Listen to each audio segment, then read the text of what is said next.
Soft टकको आजको अङ्कमा हामीसँग हुनुहुन्छ सिन्धुपाल्चोकको बाढी पहिरो प्रभावित क्षेत्रका एकजना स्थानीय प्रकाश श्रेष्ठजी हुनुहुन्छ। कार्यक्रममा स्वागत छ सर यहाँलाई। हजुर धन्यवाद। म प्रकाश श्रेष्ठ, मेरो घर सिन्धुपाल्चोकको मेलम्ची नगरपालिका वडा नम्बर तपाईको 11 जुन अहिले चाहिँ बाढीको बढी प्रकोप देखेको छ त्यसको म चाहिँ एउटा प्रभावित पनि हुँ र त्यसरी नै कुरा गर्दैछु। हजुर, यो प्रभावित व्यक्ति स्थानीय क्षेत्रको व्यक्ति अझ त्यो प्रकोप प्राकृतिक प्रकोपको प्रत्यक्षदर्शी पनि हुनुहुन्छ। अनि यहाँको चाहिँ के छ अहिलेको अवस्था? त्यो जुन दिन बाढी आयो, पहिरोको त्यो एकदमै भीषण बाढी पहिरो आयो जसले अब हजारौं बिघा खेत अब बालुवाको बगरमा परिणत गर्यो होइन। त्यसै गरेर घरबार विहीन बनायो, कति स्थानीयको जीवन ज्यान पनि लियो क्यारे होइन। भने अहिले अवस्था त्यो बेलाको त्यो जुन भयावह स्थितिलाई कसरी सम्झनुहुन्छ अनि अहिलेको अवस्था कस्तो छ त्यहाँ? सरलाई मैले अलिकति यो सहजीकरणको लागि मैले केही कुरा सोध्न चाहे। खासमा सरले यो जुन प्रयोजनको लागि मसँग केही कुराहरू लिने जानकारी लिने कोसिस गरिरहनु भएको छ। सर्वप्रथम म सरले जुन प्रयोजनको लागि मसँग एउटा जानकारी लिने कोसिस गरिरहनु भएको छ, म त्यसमा सरलाई मैले एउटा जिज्ञासा राखेँ र सँगसँगै म चाहिँ तपाईँलाई यसको चाहिँ समष्टिगत रूपमा खासमा यो हामी यसरी दुईजना बिचमा मात्रै साक्षात्कार गर्दा र प्रश्न उत्तरमा मात्रै जाँदै गर्दा चाहिँ केही कुराहरू सरबाट आउने कुराहरू र मैले दिने कुराहरूले चाहिँ त्यो जवाफहरू पर्याप्तता त्यहाँ नहुन सक्छ। त्यो भएको हुनाले चाहिँ सरलाई मैले सानो जिज्ञासा रूपमा एउटा अनुरोध गरेँ, सर हामी कुन प्रयोजनको लागि यो चाहिँ यो भिडियो सेभ गरेर युट्युब अथवा कतैको लागि वा अथवा तपाईँ कुनै एउटा प्रयोजन हजुर युट्युबकै लागि। अनि यो चाहिँ अब सबैको ध्यान जाओस्, एउटा सञ्चार, एउटा यो विपदको बेलामा स्थानीय तहमा सहयोग पुर्याउन, सहयोग गर्ने माध्यम हुन सक्छ भनेर हामीले सानो प्रयास गरेका हौँ। यो युट्युब च्यानल मार्फत सहयोग पुर्याउन सहज हुन्छ, सम्भव हुन्छ भनेर। किनभने जहाँ कति ठुलो जनसङ्ख्या छ उहाँहरू त सडक सम्पर्कबाट पनि विच्छेदित हुनुहुन्छ यतिखेर मेरो बुझाइमा, अनि सञ्चार सम्पर्कबाट पनि टाढा हुनुहुन्छ। त्यो बेला अब तपाईँहरू अलिकति सजिलो स्थितिमा सम्पर्कमा, कम्तीमा सञ्चार सम्पर्कमा भएको अवस्थामा यहाँ मार्फत उहाँहरूमा पनि त्यो सहयोग जान सकोस्, पुग्न सकोस्, एउटा माध्यम हुन सकौँ भन्ने उद्देश्य हो। मैले चाहिँ खासमा सरलाई प्रश्न गरेको खास आशय चाहिँ धेरैले यो बाढीलाई मात्र जोडिएर, यो बाढी र प्रकोपसँग जोडिएर प्रश्न उत्तरहरू गर्दै आइराखेको देखेँ कि र धेरैलाई चाहिँ त्यो मेलम्ची उपत्यका जुन सिन्धुपाल्चोकको एउटा चाहिँ काठमाडौँबाट नजिकको जिल्ला, तपाईँको चाहिँ एउटा उत्तर पूर्वतिरको जिल्ला, अनि अहिले चाहिँ त्यो जिल्ला अथवा त्यो प्रभावित ठाउँहरूको चाहिँ वस्तुगत एउटा चाहिँ सामान्य परिचयसम्म नराखेर, नभएर प्रत्यक्ष बाढीसँग मात्रै जोडेको त्यो कुराहरू आइराखेको हुनाले चाहिँ मलाई चाहिँ सर के लागेको भने पहिलो कुरा चाहिँ त्यो ठाउँ, त्यहाँको भौगोलिक अवस्था, त्यहाँको सांस्कृतिक सामाजिक मानिसहरूको चाहिँ पृष्ठभूमिको एउटा चाहिँ एउटा समष्टिगत रूपमा चाहिँ परिचय सहित जान्न सक्यो भने जुनै प्रयोजनको लागि अगाडि बढ्दैछौँ भने पनि अझ धेरै यसले चाहिँ सकारात्मक एउटा चाहिँ सहयोग पुर्याउने छ भन्ने लागेर जोडेर जाउँ कि भन्ने लागेर सरसँग चाहिँ मैले डिटेलमा केही कुरा राख्छु अनि सरको प्रश्नलाई म ठिक छ त्यसरी नै जाउँ।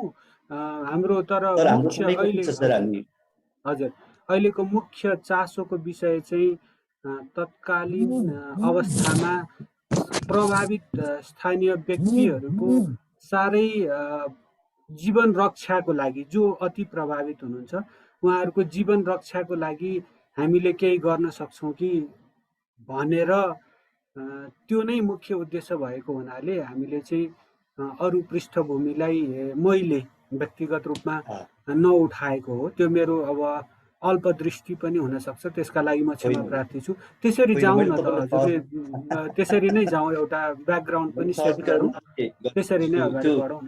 चाहिँ के थियो भने सर, जस्तै बाढी हो, बाढीबाट धेरै प्रभावित छन्, तर त्यसको चाहिँ बाढी र त्यसको चाहिँ बाढी डुबान अनि त्यसले पारेको प्रभावहरू त अब हामीले देखिहाल्यौँ हैन, तर त्यसको समाधान चाहिँ अनि त्यो तपाईको जो समुदाय भौगोलिक अवस्थामा बसेको व्यक्तिहरू र उहाँहरूसँग जोडिएको पेशा का कुराहरूले गर्दा अलि समाधानका उपायहरू चाहिँ अलिक विविधताभित्र छिर्नुपर्छ कि जस्तो लागेर मैले अलिकति समग्रमा चाहिँ सरलाई भोलि एउटा समस्याको समाधान हामी खोज्दैछौँ भने पनि समाधान पनि तपाईँको चाहिँ एउटा समाधानभित्र पनि विविधताहरूलाई केलाउन सकिन्छ कि मेन रूपमा भनेर सरलाई मैले चाहिँ आफ्नो कुरा राख्न खोजेको मात्रै हुँ। अब हामीले चाहिँ बाढी भन्यौँ, अब बाढी सँगसँगै सबै एउटा प्रभावित छ, तर प्रभावितलाई चाहिँ हामीले तपाईँको चाहिँ भोलिको दिनमा गर्नुपर्ने हामीले बनाउने कार्यक्रमहरू चाहिँ एउटै किसिमको कार्यक्रमले पनि सबैलाई सम्बोधन गर्न सकिँदैन जस्तो लागेर पहिलो कुरा चाहिँ त्यो बाढीले प्रभावित कस्तो कस्तो किसिमको मान्छेहरू भए म सरलाई त्यो विषयमा चाहिँ अलिकति कुरा राख्छु। यो बाढी अस्ति असार 1 गते बेलुकातिर आएको र बेलुका आउँदै गरेको बाढीलाई पनि तपाईँको चाहिँ सुरक्षाकर्मी, मिडियाहरू र जनप्रतिनिधिहरूले पूर्व सूचना नै दिनुभएको थियो। यसरी तपाईँको चाहिँ बाढी आउँदैछ, पुरा तपाईँको चाहिँ सिन्धुपाल्चोकको कुनाको तपाईँको चाहिँ गाउँहरू जुन 5 पोखरी गाउँपालिका र हेलम्बु गाउँपालिका को निश्चित भूगोलहरूमा चाहिँ पहिरो गइरहेको र गएको पहिरोले चाहिँ नदी थुनिएको र त्यो नदी थुनिएको नदी जति पनि बेला फुट्न सक्छ र त्यो फुटेको नदीले चाहिँ तटीय क्षेत्रमा बस्ने समुदायलाई प्रत्यक्ष असर हुन सक्छ भन्ने पूर्व सूचनापछि धेरै मान्छेहरू भयभीत भएर वासस्थान खोज्दै अलि अग्लो उचाइको गाउँहरूमा प्रवेश गर्न थाले।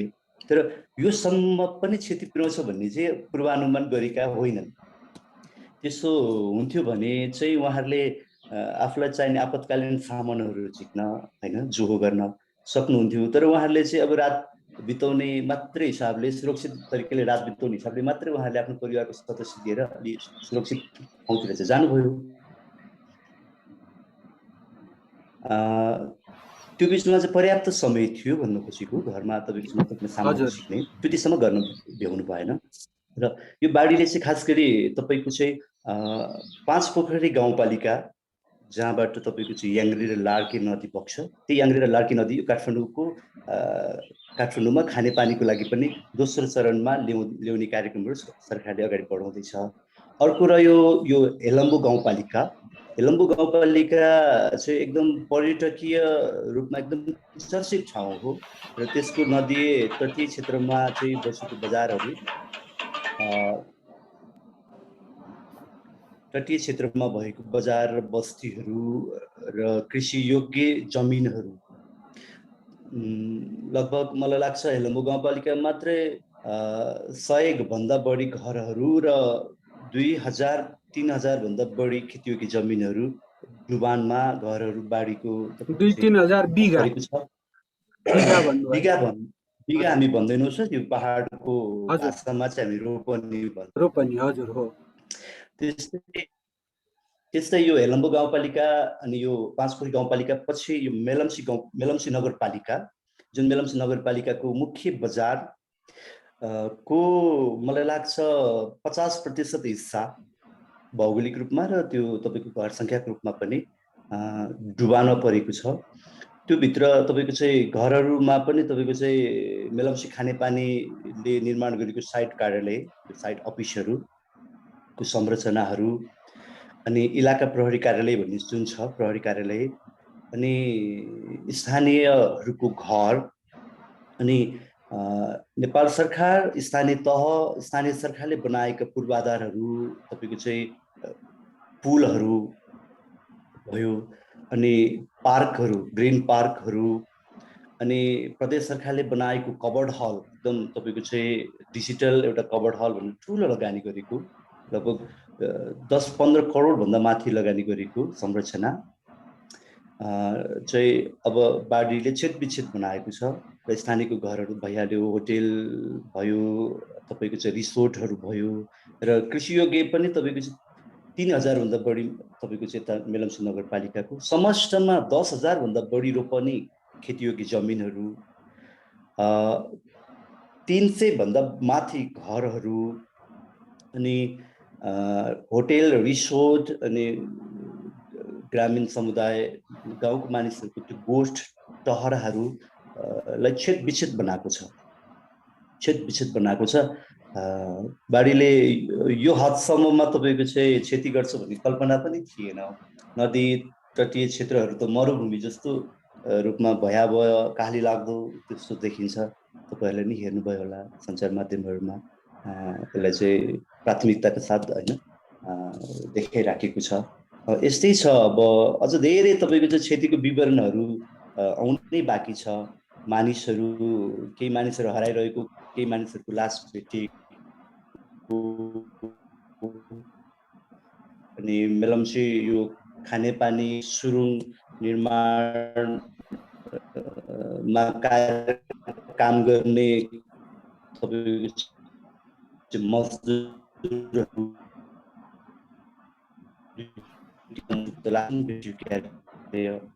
केही मानिसहरुको खोजी अझै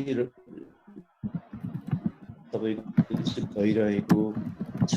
त्यसैले गर्दा एकिन तत्त्व चाहिँ अझै आइसक्यो। तपाईको पीडितहरुले चाहिँ आफ्नो तपाईको क्षतिपूरण टिपाउँदैछ, तपाईको गुमाछ, केही लासहरु भेटिएको छ। यस्तै छ चाहिँ। अनि हो, अनि मैले जोड्न खोजेको चाहिँ जस्तै अब कृषिमा आश्रित परिवारलाई हामीले एउटा कार्यक्रम बनाउन सक्छौं होला, तर कति कार्यक्रमहरु कृषि भन्दा अलावा अरु तपाईको चाहिँ व्यापार व्यवसाय गरेर बस्ने होटल व्यापार व्यवसायहरु पनि प्रभावित भए, पर्यटन व्यवसाय भनौं न, तपाईको चाहिँ जीवनका विभिन्न यिनीहरुलाई क्षेत्रहरु प्रभावित भएको छ। हजुर, यिनीहरुलाई अब के हुन सक्छ लाइभलीहुड, अब यो खालको कुराहरुमा चाहिँ अलिकति तपाईको हो जटिलता, कृषिमा यो खालको जटिलतालाई फुकाएर हजुर, किसानहरु, अब व्यवसायहरु, पर्यटन व्यवसाय, फिशरिज होला, मत्स्य पालन आदि इत्यादिहरु पनि होला, धेरै क्षेत्र, जीवनका धेरै क्षेत्रहरुलाई प्रभावित पारेको छ। त्यसको लागि छुट्टा छुट्टै प्याकेजहरु सरकारले मुख्यतः त्यो चाहिँ ल्याउनु पर्ने देखिन्छ। अब क्षतिको त अझैसम्म हामीले इनिशियल एस्टिमेसन पनि भइसकेको छैन होला, त्यो लेभलको क्षति छ भन्ने जस्तो कुरा भयो हैन? हैन, अब यो डुबानपछि तपाईको चाहिँ सशस्त्र यो नेपाल प्रहरी र सेनाबाट उद्धार र स्थानीय तपाईको चाहिँ व्यक्तिहरूले उद्धारको कार्यहरू सुरु गरेको हो। तर हामीसँग पर्याप्त स्रोत साधन नभएको हुनाले चाहिँ उद्धार पनि सोचे जस्तो हामीले अपेक्षा गरे जस्तो हुन सकिराखेको छैन। र इतिहासमा अब त्यहाँको बुढा चाहिँ खडा अनुभवीहरूले भन्दै गर्दा सेबेर्सेको तपाईको रालमा आजसम्म यस्तो खालको सुनेको थिएन भने उहाँहरू पनि अनपेक्षित त्यस्तो खालको चाहिँ भोग्नु परेको कुराहरू गर्नुहुन्छ। र यो बाढीसँग त्यति अनुभव नभएको हुनाले चाहिँ जमिसकेको माटोहरूमा पनि मान्छेहरू जान डराए हैन। त्यसले गर्दा चाहिँ उद्धारका कुराहरूमा चाहिँ अपेक्षाकृत त्यस्तो तपाईको चाहिँ गर्न सकिएन उद्धारको कुराहरू। र उद्धार चाहिँ बाढी गएको तेस्रो दिनपछि मात्रै डुबानबाट अलिकति माथि देखेको घरका तलाहरूमा जोगिएका सामानहरू चाहिँ झिक्ने कामहरू हामी लगायत सबैले मिलेर गर्यौं। अलिअलि सामानहरू जोग्न सकियो। त्यही हो। र सँगसँगै अब क्षति जुन भइसक्यो र क्षति नभएको तपाईँको घर बस्ती र खेतहरूलाई चाहिँ उब्जनी बालीनाली उब्जनीहरूलाई चाहिँ जोगाउने विषयमा चाहिँ कसैले सोच्नै सकेन, गर्नै तपाईँको चाहिँ एकदम बालुवामा पानी हाले जस्तो। अब हामीले चिन्ता त लिइराखेका छौँ, क्षति भएको त भयो, नभएकोलाई चाहिँ जोगौँ भनेर।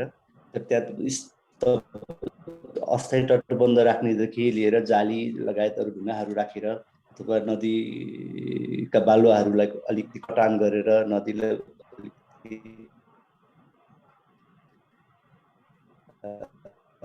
अर्कै धारमा बगाएर त्यो जोगाउने कुराहरू गर्न सकिन्छ कि भनेर अहिले चाहिँ अलिअलि सुरुवातहरू चाहिँ हुँदैछ।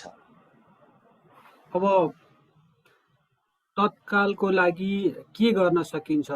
अब प्रभावित, अब विपद आइहाल्यो, अब त्यो क्षणबाट त अब अगाडि बढ्नु पर्यो। अबका आवश्यकताहरू प्रभावित क्षेत्रहरूका प्रभावित जनसङ्ख्या पनि सबै एकै किसिमको जनसङ्ख्या छैन, प्रभावित पनि सबै उत्तिकै प्रभावित पक्कै हुनुहुन्न होला। भनेपछि समग्रमा अब जस्तै 5 बुँदामा अथवा 6 बुँदा अथवा 10 बुँदामा भन्नुपर्दा तत्कालको लागि अब त्यो त दीर्घकालमा त त्यो रिबिल्डिङ लाइफ्स भन्छ नि, अब त्यो जीवनलाई नै पुनर्निर्माण गर्नुपर्ने अवस्था जस्तो लाग्यो। तर तत्कालको लागि के गर्नुपर्छ जस्तो लाग्छ यहाँलाई? राहत वितरणमा, सहयोगमा? विपदपछि सुरुमा गर्ने त उद्धारको कुराहरू भयो, उद्धारपछि राहतको कुराहरू। यो राहतको कुराहरूमा चाहिँ यो अहिले अलि बढी तपाईँको चाहिँ व्यवसाय र व्यापारमा संलग्न मानिसहरू बढी प्रभावित भएको हुनाले चाहिँ उहाँहरू चाहिँ राहतको अहिले जुन होडबाजी चलेको छ दाल चामल चाउचाउको, यी कुराहरूप्रति चाहिँ पटक्कै उहाँहरू खुसी हुनुहुन्न।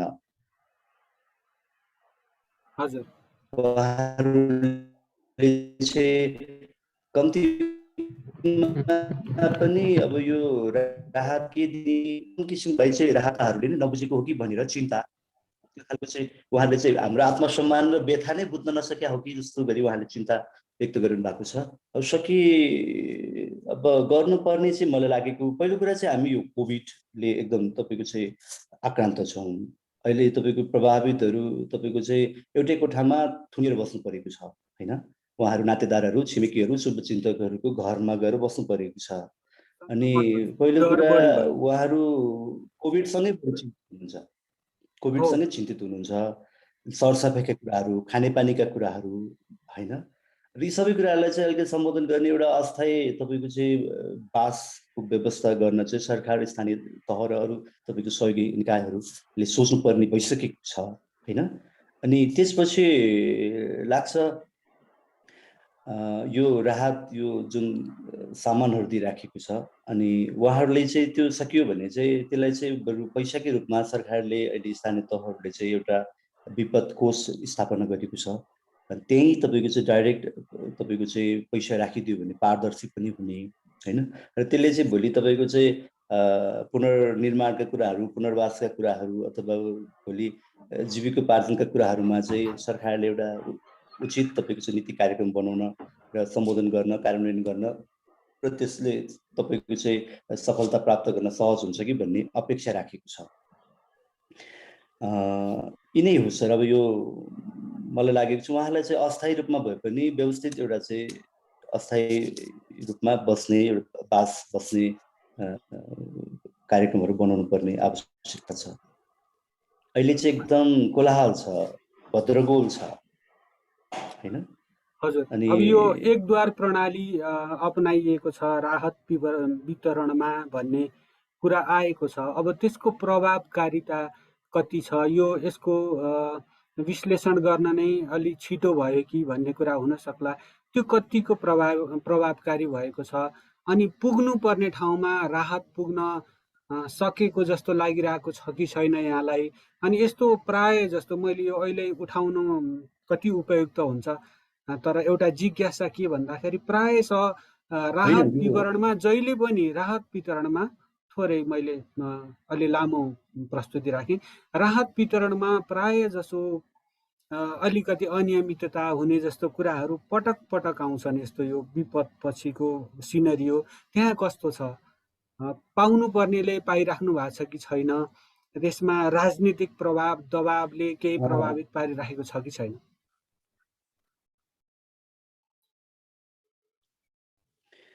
सर यो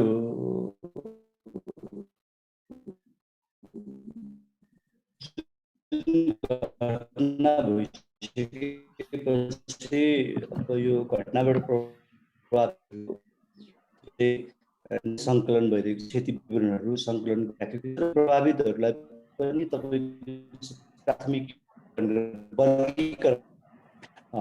त्यसलाई चाहिँ व्यवस्थित गर्ने भनेर स्थानीय सरकारहरू लागिराखेको छ। तर अब यो स्थानीय सरकारले गर्ने कामहरू त छँदैछ। तपाईँको चाहिँ पनि एउटा आउनुभएको जुन राम्रो पनि हो छ। अनि ती राहतको सामग्रीहरू चाहिँ तपाईँको अहिलेको सन्दर्भमा चाहिँ सेनाभरिको एउटा मेकानिजमले त्यसलाई चाहिँ एक द्वार प्रणाली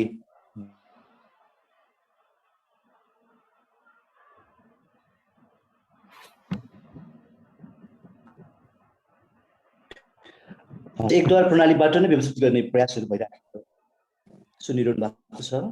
हजुर। अब यो बीचमा राजनीतिक नभएको होइन, यो हाम्रो देशको एउटा अब यो चाहिँ के भनौँ यो होइन मौलिक एउटा उनै हो, विशेषता नै हो। यो विडम्बना पनि हो, विशेषता पनि हो। नभएको होइन, राहत ल्याउने, तर राहत चाहिँ पीडितलाई भन्दा पनि अब यसलाई चाहिँ अलि राजनीतिक गरेर मतदाताहरूको तपाईँको एउटा चाहिँ सँग जोडिने एउटा तरिका अपनाइराखेको देखिन्छ।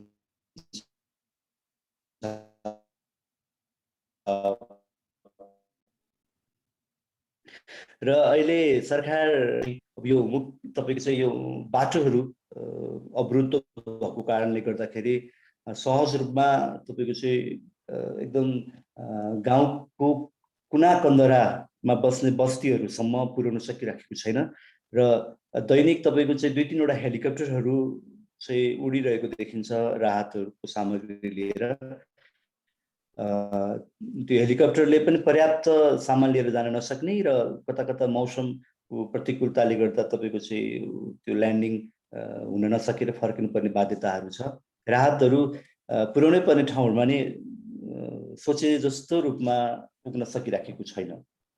अब अलि सुविधा सम्पन्न ठाउँहरूमा चाहिँ राजधानीबाट विभिन्न किसिमको यो मानवीय सहयोग गर्ने संस्थाहरू आउनु भएर खाना पकाउने खुवाउने कामहरू गरिरहनु भएको छ।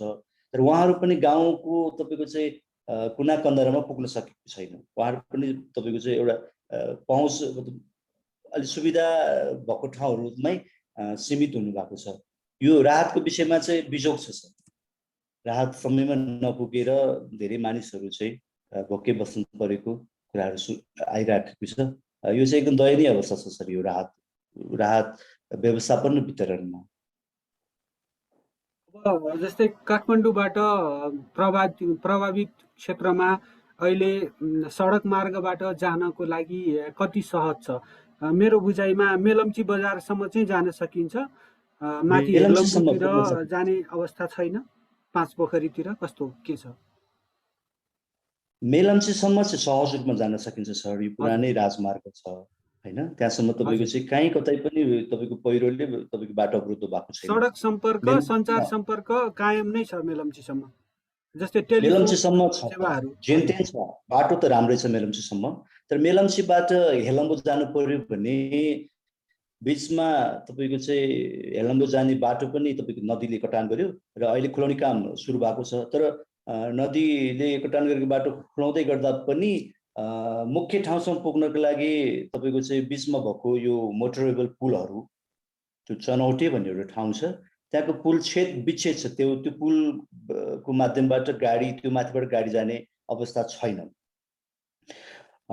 तीसम्म मात्र पुग्न सक्छ कि जस्तो देखिन्छ हैन। राहतको सामग्री, राहत बोकेको गाडीहरू अथवा एम्बुलेन्सहरू अथवा चाहिँ भनौँ न हेर्न जानेहरूको सन्दर्भमा पनि। अब यता पाँच पोखरी गाउँपालिका गाउँपालिका जाने तपाईको चाहिँ मोटरेबल पुल त बाढीले लगिहाल्यो। पाँचपोखरी जाने पाँचपोखरी र यता तपाईको चाहिँ हेलम्बु गाउँपालिकाको तपाईको चाहिँ निश्चित तपाईको चाहिँ गाउँहरू जाने मोटरको पुल ठुलो ठुलो दुईटा मोटरको पुल त बगाएको नै हो। अनि वैकल्पिक बाटो भनेको कि त चौतारा भन्ने छ, सिन्धुपाल्चोकको चौतारा सदरमुकामको बाटो जुन दोलालघाट हुँदै त्यहाँ पुगेर जानुपर्ने हुन्छ। र अर्को एउटा यो बहुनेपाटी भन्ने ठाउँमा मोटर पुल त छ तर त्यो पूर्ण रूपमा निर्माण सम्पन्न भइसकेको छैन। र त्यहाँसम्म चाहिँ मोटरको बाटो हुँदै राहत लान सक्ने तत्काल चाहिँ सम्भावना छैन। गयो भने चौतारा हुँदै मात्रै एउटा लामो बाटो हुन्छ, त्यही मात्रै हो सर, अरू बाटोहरू छैन। कार्यक्रमको संवादको अन्त्यतिर आइपुग्यौँ हामीहरू। के गर्ने त तत्कालको लागि अहिले सबैभन्दा बढी आवश्यक कुराहरू के छन् हैन? अनि यो त्यसमा केमा चाहिँ अहिले सबैभन्दा बढी सरकारको अथवा निजी क्षेत्रको गैर सरकारी निकायहरूले सबैभन्दा बढी ध्यान दिनुपर्ने, यो विपदको अवस्थामा सबैभन्दा बढी ध्यान दिनुपर्ने कुराहरू के हुन्, त्यति हामीलाई जानकारी गराइदिनुहोस्। सर मलाई सुरुमा चाहिँ लाग्छ उहाँहरू जुन जोखिम अहिले पनि जोखिम टरेको छैन, बर्खाको भर्खर सुरुवात हो, आज एक हप्ता मात्र भयो बर्खा मनसुन सुरु भएको। अब यो समय 4 महिना जस्तो त निरन्तर झरी पानी परिरहन्छ हैन। जो बाँच्नु भएको छ उहाँहरू तपाईको चाहिँ जीवन अझै जोखिममा छ र उहाँहरूलाई चाहिँ एउटा सुरक्षित ठाउँमा तपाईको चाहिँ एउटा अस्थायी पुनर्वासको एउटा चाहिँ तत्काल गरिहाल्नु पर्छ हैन। पहिलो कुरा यो। अनि त्यसपछि उहाँहरूलाई नै तपाईको चाहिँ अब सोधेर अथवा हामी जे काम गर्छौँ उहाँहरूको सहभागिताबाट नै हैन, भोलिको पुनर्निर्माणका कुराहरू, अब भोलि तपाईको चाहिँ लाइभलीहुडसँग जोडेका कुराहरू होला, रोजगारसँग जोडेका कुराहरू, जीवनसँग जोडेका भविष्यसँग जोडेका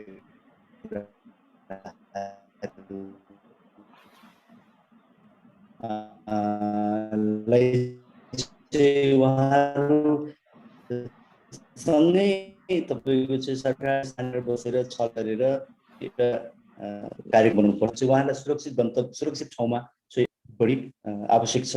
जो जोगेको छ, जो तपाईको चाहिँ अव्यवस्थित तरिकाले बसेको छ उहाँलाई पनि व्यवस्थित तरिकाले बसेर उहाँको मानवीय क्षति हुनुबाट चाहिँ रोगका कुराहरूबाट होला, अहिले कोभिडको आक्रमण त भएको हुनाले खाद्य असुरक्षाको कुराहरू पनि होला हैन, सुरक्षाको कुराहरू रहन्छ हैन।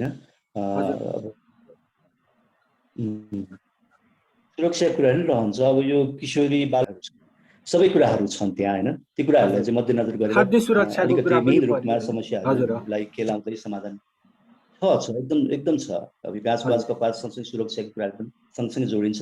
यी कुराहरूमा चाहिँ तत्काल ध्यान दिएर अल्पकालीन दीर्घकालीन कार्यक्रम सहित अगाडि बढ्न सक्यो भने चाहिँ अब अलिकति यो आलो घाउहरू चाहिँ बिस्तारै मलम लगाउँदै हैन उहाँहरूलाई चाहिँ अलिकति सान्त्वना दिँदै सहानुभूति दिँदै अगाडि बढ्न सकिन्छ होला सर। हजुर, आफू नै प्रभावित, आफ्नो स्थानीय दाजुभाइ दिदीबहिनीहरू आफन्तहरू सबै प्रभावित एउटा सकको अवस्थामा भइन्छ। यस्तो अवस्थामा पनि यहाँले आफ्नो समय दिएर सफ्टटकको लागि जानकारी सूचना प्रवाह गरिदिनु भयो। यहाँलाई धेरै धेरै धन्यवाद।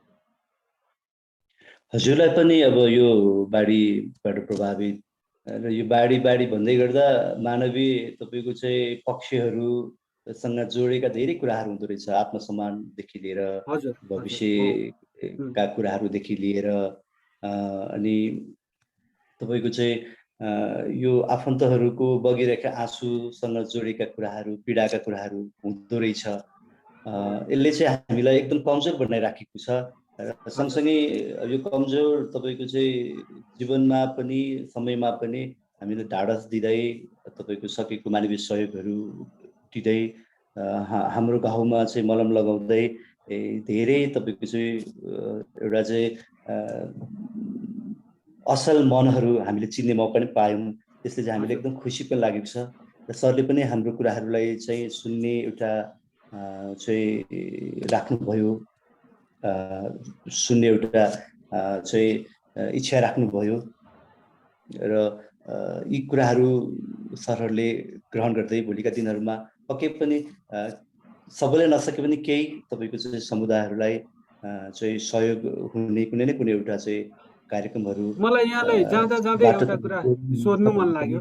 एउटा अपेक्षा सहित। हजुर, जाँदा जाँदै मलाई एउटा कुरा सोध्नु मन लाग्यो। अब यो कस्तो भन्दाखेरि सम्मान, आत्मसम्मान भन्ने कुरा साह्रै महत्त्वपूर्ण कुरा हो। हामीहरूलाई उहाँहरूको आवश्यकता, किन भन्दाखेरि यो बाढी भनेको आज सिन्धुपाल्चोकमा आयो, पहिरो आज सिन्धुपाल्चोकमा आयो भन्नेमा अरू ठाउँमा नआउने, हामी विपदमा नपर्ने, हामीले घरखेत आफ्नो डुबाउनु गुमाउनु पर्ने परिस्थिति हामीलाई पनि पर्न सक्छ, सबैलाई पर्न सक्छ, त्यो कुरा छ। तर के भन्दाखेरि यही बेला नै हो आफन्त सहृदय मनहरू चिन्ने समय यही बेला नै हो। अब यस्तो अवस्थामा यो गाविसको तहमा गाविसले कुनै अथवा प्रदेश सरकारले कुनै एउटा उद्धार कोष स्थापना गरेको अथवा उद्धार कोष स्थापना गरेर अत्यावश्यक जनसङ्ख्या जहाँ नपुर्याइ नहुने अवस्था छ उहाँहरूको सहयोगको लागि कुनै कोष स्थापना गरेको अथवा त्यसमा कसैले सहयोग गर्न चाहे गर्न सकिने अवस्था पनि छ कि के छ? त्यस्तो व्यवस्था पनि गरेको छ? अहिले मेलम्ची नगरपालिकाले मलाई लाग्छ सँगसँगै आसपासको गाउँपालिकाहरू स्थानीय तहहरूले चाहिँ यो बाढीबाट प्रभावितहरूलाई चाहिँ एउटा अल्पकालीन दीर्घकालीन एउटा कार्यक्रम बनाउन सकिन्छ कि भन्ने एउटा लक्ष्य सहित यो राहतहरू चाहिँ अब यो तपाईँको यो राहत चाहिँ सामग्रीहरू यो दाल चामल चाउचाउ यस्तोमा भन्दा नगदी रूपमा चाहिँ सहयोग प्राप्त भयो भने भोलिको दिनमा प्रभावितहरूलाई केही गर्न सकिन्छ कि भनेर उहाँहरूले चाहिँ विपद राहत कोष स्थापना गर्नुभएको छ। ब्याङ्कमा खाताहरू खोल्नु भएको छ र त्यो कुराहरूलाई चाहिँ मिडिया मार्फत सार्वजनिक गर्नुभएको छ। त्यो खोजी भने प्राप्त हुन्छ। अनि र यो सँगसँगै स्थानीय मेलम्ची नगरपालिकाको सन्दर्भमा चाहिँ नगरपालिकाको विपद कोषमा अहिले तपाईँको चाहिँ धेरै यो देशभरिको बाट चाहिँ धेरै पालिका स्तर स्थानीय सरकारहरूले पनि सकेको सहयोग। काठमाडौँ महानगरपालिकाले 1 करोड घोषणा गरेको छ राहत कोषमा राख्ने। यो भक्तपुर चागुनार नगरपालिकाले 10 लाख रुपियाँ यसरी नै पालिका स्तर पालिका भनौँ कि स्थानीय सरकारको स्तरबाट पनि सहयोगहरू सुरु भएको छ र व्यक्तिगत र सहयोगी संस्थाहरू मार्फतबाट पनि सहयोगहरू आउने क्रम अहिले चाहिँ जारी छ सर। यो चाहिँ एउटा सकारात्मक कामहरू भएको हो जस्तो लागेको छ मलाई। हस् त, धन्यवाद। हस् सर, धन्यवाद।